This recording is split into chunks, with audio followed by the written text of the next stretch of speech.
आज ओवैसी देश के वो नेता है जो भारत को 2047 की स्थिति में लाना चाहते हैं। ओवैसी के अंदर जिन्ना का जिन है। ओवैसी इसके सिवा जो राष्ट्र गीत और राष्ट्रगान में नहीं उपस्थित हों, जिनका भाई कहे 15 मिनट में भारत को हम साफ कर देंगे हिंदुओं को, वो ओवैसी बिहार में उसका विरोध होना चाहिए। 5वें चरण के मतदान के बाद से ही मुस्लिम आरक्षण का मुद्दा गरमाया हुआ है, मगर इस बीच अब 7वें चरण के लिए लग रहा है कि आरक्षण मुसलमान ओबीसी के साथ साथ फिर से हिंदू मुसलमान की तरफ प्रचार बढ़ रहा है।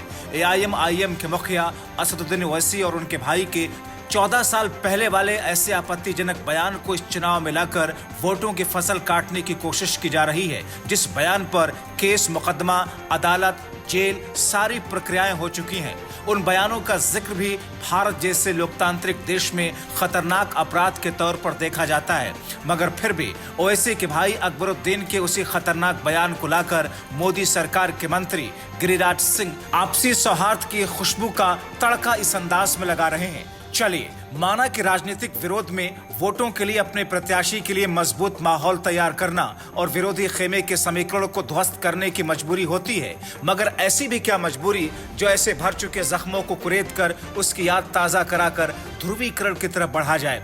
हालांकि ऐसी भाषा, ऐसे बयानों का अंबार सभी पार्टियों की तरफ से देखने को मिलता है, मगर केंद्रीय मंत्री की जुबान से ये सुनना कि वो ऐसे नेता हैं जिनके भाई कहते हैं कि वो 15 मिनट में हिंदुओं का सफाया कर देंगे, ऐसे बयानों की गुंजाइश सभ्य और शांतिपूर्ण समाज में कतई नहीं बनती। एक बार फिर सुनिए केंद्रीय मंत्री गिरिराज सिंह को।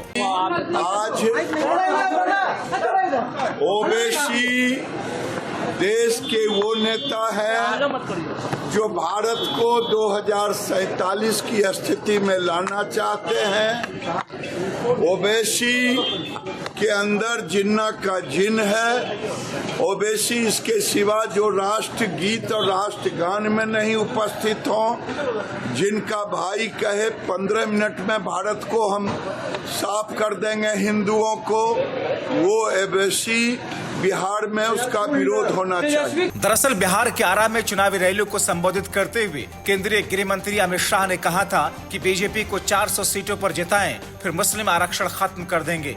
इस पर पटना में असदुद्दीन ओवैसी ने कहा कि अमित शाह सबका आरक्षण खत्म कर देंगे, संविधान खत्म कर देंगे, यही इनके इरादे हैं। आपको बताएं कि ओवैसी की पार्टी भी बिहार में चुनावी मैदान में है और उसी प्रचार प्रसार में वार पलटवार का ये खेल चल रहा है। Bureau report, TV7 Bharat.